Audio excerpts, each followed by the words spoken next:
مجھے یاد آ گیا، میں ایک دفعہ نصرت فتح علی خان صاحب کو سن رہا تھا. اچھا تو انہیں کہا کہ میں تو قوال تھا، اچھا تو پاپولر نیریٹو پاپ میوزک تھا. اچھا میری قوالی کو لوگ سنتے نہیں تھے. کہتے پہلے تو لوگ آتے تھے، وہ جو 35 سال سے زیادہ لوگ تھے نا، وہ آتے تھے مجھے سنتے تھے. کہتے پھر وہ بھی کم ہو گئے، پھر میری کیسٹیں بکنا کم ہو گئی. تو پھر انہوں نے کہا کہ میں نے سوچا کہ اس کا علاج کیا ہے، میں کس طرح اس موسیقی کا جو جدید موسیقی ہے اس کا علاج کیسے کروں تاکہ میں پاپولر بن جاؤں اور مجھے لوگ. تو انہوں نے کہا کہ میں نے علاج یہ کیا کہ میں 10 قدم ان کے ساتھ چلتا ہوں، اس نیریٹو کے ساتھ، اس پاپ میوزک کے ساتھ 10 قدم چلتا ہوں، 11واں قدم میں اپنا لے لوں گا. تو اس نے کہا کہ جب میں نے دم مست قلندر مست مست گایا تو وہی ہوا.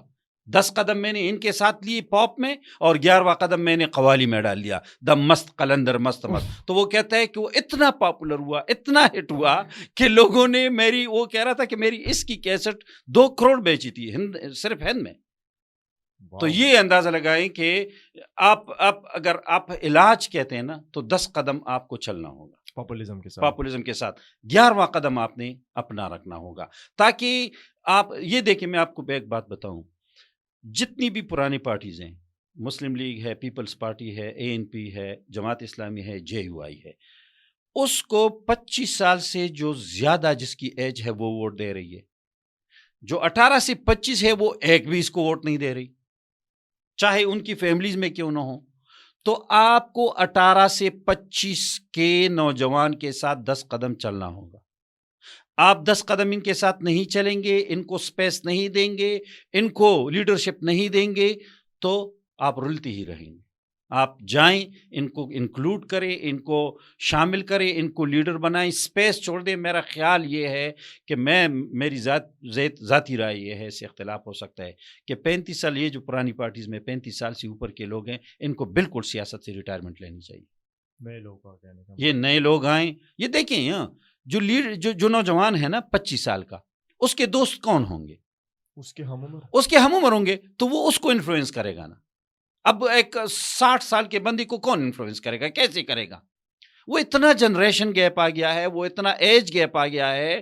اچھا، وہ جو 60 سال کا بندہ کہتا ہے وہ تو دیکھیں، یہ جو آج کا نوجوان ہے نا، یہ جب پیدا ہوا نا، اور جب یہ 3 سال کا ہوا تو اس کی سینے پر ماں نے اس کو چپ کرانے کے لیے موبائل رکھا ہوا ہے کہ یہ چپ رہے.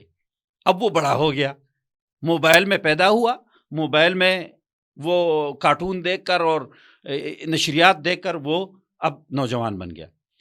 اب وہ کہاں آپ کی کتابیں سنیں، وہ کہاں آپ کی دانش سنیں، کہاں آپ کی وہ باتیں سنیں. تو لہٰذا ان کو سپیس دیں، ان کو ٹریننگ دلوائیں، ان کو ٹریننگ دیں، اور پھر اس کو کتاب پہ لے آئیں.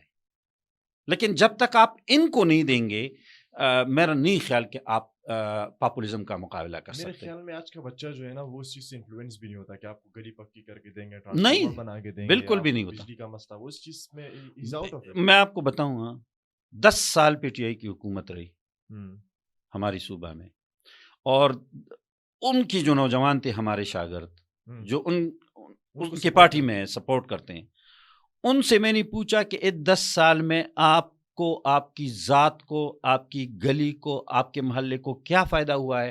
ان کے پاس جواب نہیں ہے.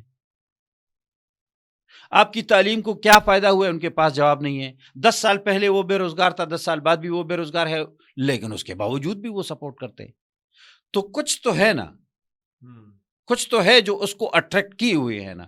اس بانڈ کو توڑنے کے لیے اس نوجوان کے ہاتھ میں آپ نے لیڈرشپ دینی ہے. اور یہ آپ نے دیکھا، ہمارے پاس ایک سب سے خوبصورت ٹیسٹ کیس جو ہے، یا کیس سٹڈی جو ہے، وہ محسن داوڑ کی ہے. وہ نوجوان تھا، وہ گیا، اس کو لوگوں نے ووٹ دیے، اس نے ڈیلیور کیا، اور اتنا ڈیلیور کیا کہ آج ان کو روکنا پڑ رہا ہے. اور روکنے کے لیے کیا کتنے دن اور فائرنگ کرنا پڑ رہی ہے کہ یہ دوبارہ نہ آئے. تو یہ جو ہے، یہ ایک بہت اچھی کیس سٹڈی ہے